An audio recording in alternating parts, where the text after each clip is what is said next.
यह हमारे भारतवर्ष की वह घटना है जो त्रेता युग में घटित होती है। अयोध्या के राजा दशरथ ने अपनी पत्नी कैकेयी के कहने पर अपने प्रिय पुत्र श्रीराम को 14 वर्षों के लिए वनवास भेज दिया।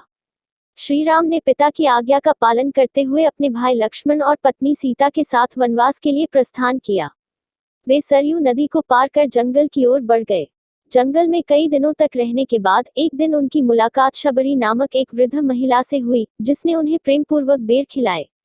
एक दिन जब माता सीता जंगल में अकेली बैठी थी, उन्हें जंगल से कुछ अजीब सी आवाजें सुनाई दी। उन्होंने लक्ष्मण को बुलाया और उनसे जाकर देखने को कहा।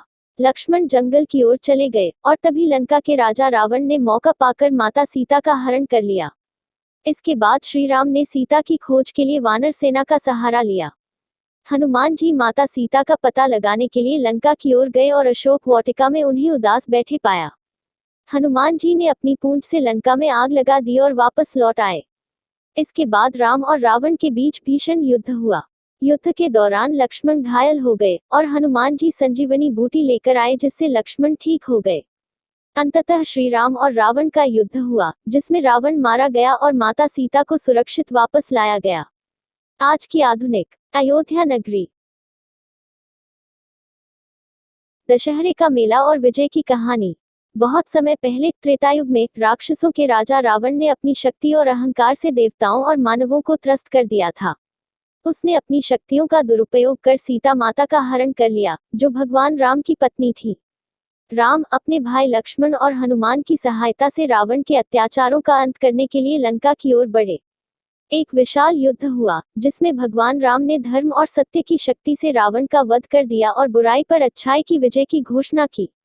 इस विजय के उपलक्ष्य में हर साल दशहरे का उत्सव मनाया जाता है, जहां रावण के पुतले को जलाकर बुराई पर अच्छाई की जीत का प्रतीक दिखाया जाता है।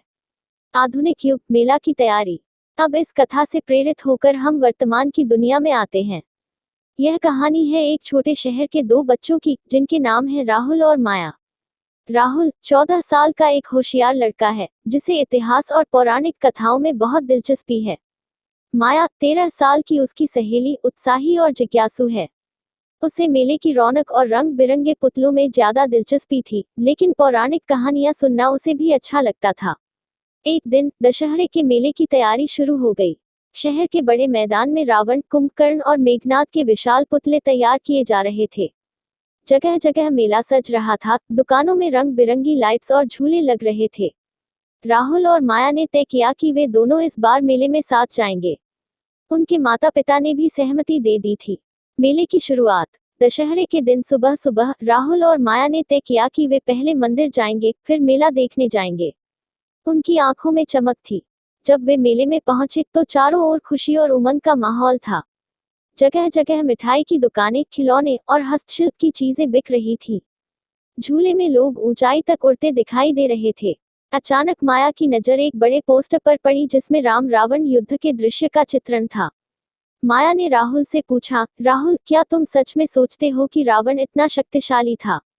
राहुल ने गंभीरता से उत्तर दिया, हाँ, रावण बहुत शक्तिशाली था। उसके 10 सिर उसकी बुद्धिमत्ता और ज्ञान के प्रतीक थे। लेकिन उसकी सबसे बड़ी कमजोरी थी उसका अहंकार। Hash hash hash hash Ramayana की छवि। मेले में दोनों एक पंडाल के पास पहुंचे, जहां रामायण का मंचन चल रहा था। मंच पर राम, सीता, लक्ष्मण और हनुमान के पात्रों ने रंग बिरंगे वस्त्र पहन रखे थे। रावण का किरदार निभाने वाले अभिनेता का संवाद सुनते ही माया ने राहुल से कहा, यह देखो, रावण कितना घमंडी लग रहा है। राहुल हंस पड़ा, हाँ, रावण का अहंकार ही उसकी हार का कारण बना। मंच पर युद्ध का दृश्य चल रहा था, जिसमें राम अपनी धनुष से रावण के कई सिर काट रहे थे, लेकिन वे सिर फिर से वापस आ जाते। यह देख माया चकित हो गई।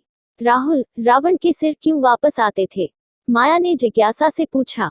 राहुल ने समझाते हुए कहा, रावण को वरदान मिला था कि उसके कटे हुए सिर फिर से जुड़ जाएंगे। लेकिन राम ने उसकी नाभि पर बाण चलाकर उसे मारा, क्योंकि वही उसकी अमरता का रहस्य छिपा था। मेला और पौराणिक कथाओं की तुलना। राहुल और माया ने पूरे मेले का आनंद लिया। वे मिठाइयाँ खा रहे थे, खिलौने देख रहे थे और झूले झूल रहे थे।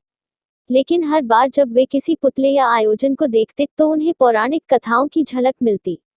मेले के बीच में एक जगह पर विशाल रावण का पुतला खड़ा था। यह रावण कितना बड़ा है, माया ने कहा, लेकिन असल में रावण भी तो इतना ही विशाल होगा, है ना? राहुल ने जवाब दिया, शायद। लेकिन असल मायने में उसकी विशालता उसकी बुद्धि और शक्ति में थी, परंतु वह अच्छाई से दूर हो गया था। यही उसकी हार का कारण बना। पुतला दहन और विजय का उत्सव। शाम होने लगी और मेले में रावण दहन की तैयारी हो रही थी। राहुल और माया ने एक अच्छे स्थान पर जगह बनाई, जहां से वे पुतले के दहन को अच्छे से देख सकें। जैसे ही अंधेरा हुआ, रावण, कुंभकर्ण और मेघनाद के पुतलों में आग लगाई गई। चारों ओर जय श्री राम के नारे गूंजने लगे। माया ने देखा कि कैसे रावण का पुतला जलता जा रहा था और उसके चेहरे पर गंभीरता आ गई। राहुल, यह सब देखने से मुझे लगता है कि बुराई कितनी भी बड़ी क्यों न हो, अंत में वह जलकर खत्म हो ही जाती है। राहुल ने सहमति जताते हुए कहा, बिल्कुल सही। यही दशहरा का संदेश है। राम ने केवल रावण को नहीं, बल्कि उसके अंदर की बुराई को भी हराया था। हर साल जब हम यह पुतला जलाते हैं, तो हम याद दिलाते हैं कि अच्छाई की जीत हमेशा होती है। अंतः विजय का संदेश। पुतला जल चुका था और मेला समाप्त हो रहा था। राहुल और माया ने सोचा कि यह दशहरा उनके लिए सिर्फ मेला नहीं था, बल्कि पौराणिक कथाओं की जीवंत शिक्षा भी थी। माया ने कहा, अब मुझे रामायण की कहानी और अच्छी तरह से समझ आ गई है। रावण केवल एक पात्र नहीं था, बल्कि एक शिक्षा थी कि हमें अपने अहंकार और बुराइयों से लड़ना चाहिए। राहुल मुस्कुराया और बोला, हाँ, और यही सच्चा संदेश है दशहरे का। अब चलो, घर चलते हैं। दोनों अपने रास्ते पर निकल गए, दिल में विजय और अच्छाई की भावना लिए हुए। सब्सक्राइब अवर चैनल, शान वीडियो। Thank you.